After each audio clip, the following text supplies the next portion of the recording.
Hello friends, जय मां समलेई, जय जगन्नाथ। आपन समस्त को मोर चैनल देव ऑफिशियल पॉइंट टू रे स्वागत अच्छे। आपन समस्त को मोर आड़ू नुआखाई जो है खटुरा समाज तरफ नुआखाई भेटघाट सम्बलपुर सांस्कृतिक भवन रे होचे। तो जेन माने भी सम्बलपुर के नहीं आसी से माने मोर चैनल रे स्क्रॉल करी वीडियो सब देखि पारबे। वीडियो गुड़ाक लाइव वीडियो रे भी छड़ा है आउ अपडेट करी ब्लॉग वीडियो रे भी छड़ा है। तो आसुन नुआखाई भेटघाट रो पूर्ण तथ्य भल से जानमा।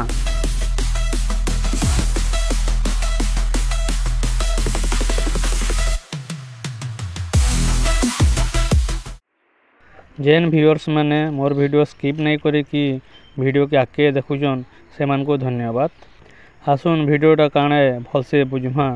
तो ये वीडियोटा होचे गला सेप्टेम्बर 5 तारीख होइथिबा नुआखाई भेटघाट रो जेनटा गुरु दिवस दिन होइतिला। नुआखाई भेटघाट रे गुरु मानकर पूजा करबार संगे मांकर स्तुति गान हला परे नुआखाई भेटघाट कार्यक्रमटा मूल होइतिला।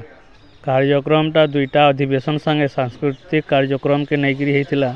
श्री सनत साहुंकर अध्यक्षता रे मूल होइथिबार नुआखाई भेटघाट कार्यक्रम रो प्रथम अधिवेशन रे सम्बलपुर सांबादिक किशोर कुमार साहू तांकर संगे मुख्य अतिथि थिले सीनापाली गोविंद साहू जे गोलकुंडा महाविद्यालय अध्यापक, झारसुड़ार निवासी श्री टहलू साहू अवसर प्राप्त प्राध्यापक, धमार शिक्षक श्रीयुक्त रामनिवास साहू, जगदीश पात्र नवोदय रिटायर्ड भाइस प्रिंसिपाल, रेमुंडा निवासी श्रीयुक्त परशुराम पात्र, बीबीएसआर कार्यरत सीनापाली बुद्धिसागर साहू।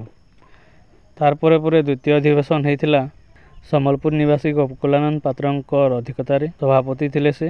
मुख्य अतिथि थिले झारसुड़ार श्री चैतन्य पात्र, कांसीर श्रीयुक्त सत्य पात्र, महेशार पद्मलोचन साहू, मायाबरार अशोक दास। ये नुआखाई भेटघाट रे किसी गुणीज्ञानी लोग पुरस्कृत होइतिले। भितर अच्छा वीरस्तम साहू, युवकवि शिवलाल पात्र, ज्योतिर्विद शिव साहू, श्रीमती शुभश्री साहू और तार संगे पाइथिले पुरस्कार सीनापाली परेश साहू जे स्वेच्छासेवीयान। अधिवेशन सरला पर सांस्कृतिक कार्यक्रम होइतिला। सेथिरे झारसुड़ार कुमारी वैष्णवी दास नृत्य परिवेशन करथिले। शेषरे पुरस्कार वितरण होला परे सभा सांग होइतिला। वीडियो जेन माने देखबार के आके चाहछन वीडियो आउ भी अच्छे वीडियो के जाकर देखिपार। जेन मैंने वीडियो बनाईसन देखुले सब्सक्राइब करवा संगे लाइक कमेंट दे